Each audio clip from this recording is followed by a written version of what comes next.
Las sombras de la oscuridad nuevamente han extendido su manto para permitir que sus criaturas salgan a merodear, seguras de que la luz no las lastimará.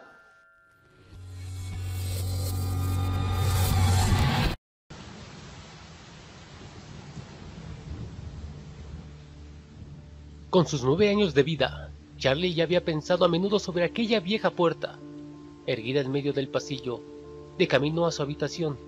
Siempre había experimentado una rara molestia al pasar frente a ella, como si se sintiera observado por alguien del otro lado, escrutándolo a través de la mirilla de la cerradura.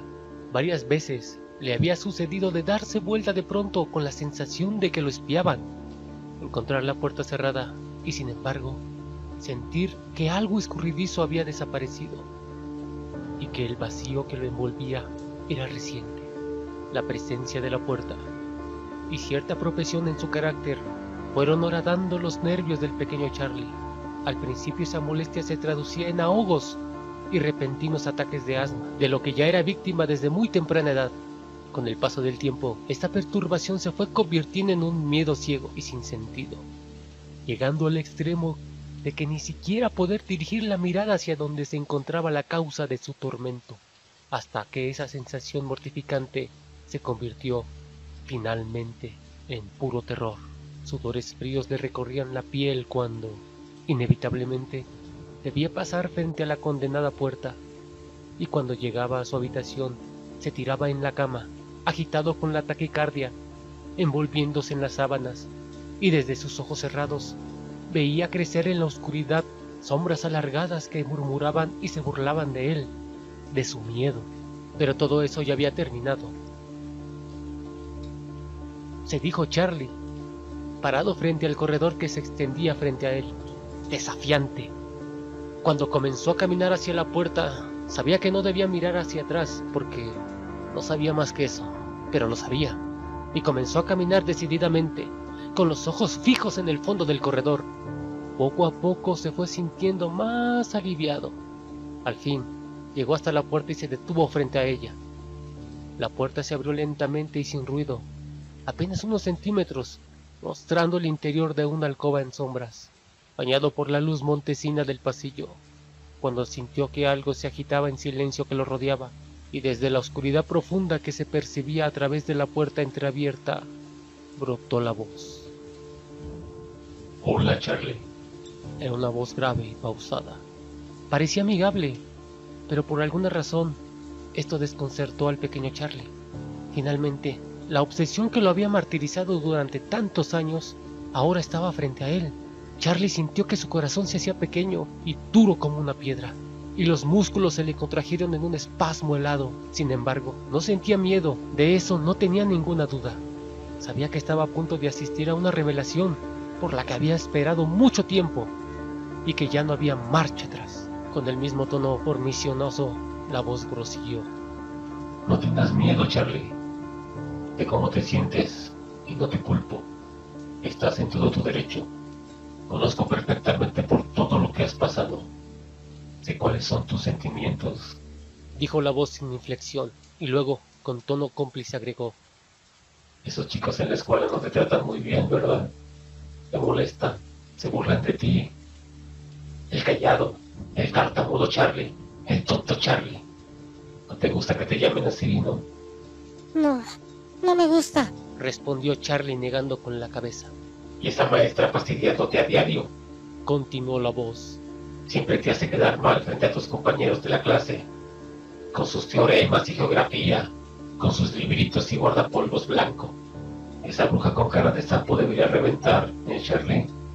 Sí, debería reventar, replicó Charlie, sintiendo que entre él y la voz había un vínculo especial, como si se conocieran desde siempre.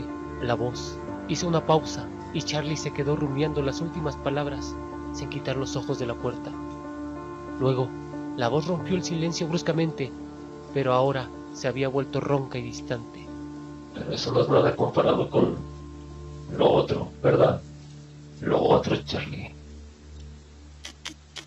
¿Qué otro? Alcanzó a decir el niño con un susurro apagado. Vamos, Charlie, tú no tienes la culpa de nada. Tú no tienes la culpa de que tu padre haya perdido el brazo en ese accidente, y de que se haya perdido en la bebida, el muy bastardo. La cabeza de Charlie comenzó a dar vueltas en un torbellino de imágenes difusas que lo llenaban de espanto. Esa voz que hablaba desde las tinieblas había removido un pantano de aguas confusas en el que Charlie naufragaba en sus largas noches de insomnio. La voz insistió. El cobarde de tu padre no debería descargarse contigo por ser un borracho mediocre, un fracasado sin empleo y bueno para nada. Ese maldito no debería golpearte, Charlie. No debería golpearme. Repitió Charlie como un eco. Y tu madre, Charlie, tu madre. Ahora, nuevos recuerdos visitaron la mente del pequeño, recuerdos oscuros que creía dormidos y sepultados en el barro del olvido. Pero no, y de repente tuvo la impresión de que un líquido viscoso y podrido le recorría la piel. ¿Quiénes eran esos hombres que la visitaban cuando el borracho de tu padre no estaba? ¿Por qué se encerraban en la habitación? Y esos ruidos, y la respiración entrecortada de tu madre, ¿qué hacían allí, Charlie? No sabes bien, porque cierto día tu madre olvidó cerrar la puerta, ¿verdad? Las palabras de la voz se mezclaban con sus propios pensamientos, conformando una telaraña pegajosa alrededor de Charlie. No, no debería hacer eso. No debería hacer eso. Volvió a decir Charlie, bajando un poco el volumen, pero acercándose. Como quien se dispone a compartir un secreto, la voz dijo. Sé lo que estás pensando, Charlie, y te entiendo. El mundo es un lugar extraño y confuso, amigo. El mundo está lleno de miedos y laberintos, de callejones oscuros y habitaciones cerradas. Y el dolor siempre está cerca. La voz cayó de pronto y dejó que el silencio hablara por sí mismo. Al cabo de un lapso de tiempo impreciso, la voz volvió a vibrar en el aire y retomando un tono cómplice, casi paternal, agregó. No te puedo librar de todo esto, Charlie. El pequeño comprendió entonces lo que la voz le quería decir, y por eso notó que los músculos se le aflojaban. También sintió que algo frío le pesaba en la mano derecha, y lo dejó caer con alivio. Un revólver calibre 38, aún humeante, cayó sobre la alfombra con un ruido sordo, y Charlie se sintió liviano, como si se hubiese quitado de encima un traje sucio y mojado. Luego apoyó una mano sobre la puerta, empujándola suavemente, y, sin volverse a mirar, entró.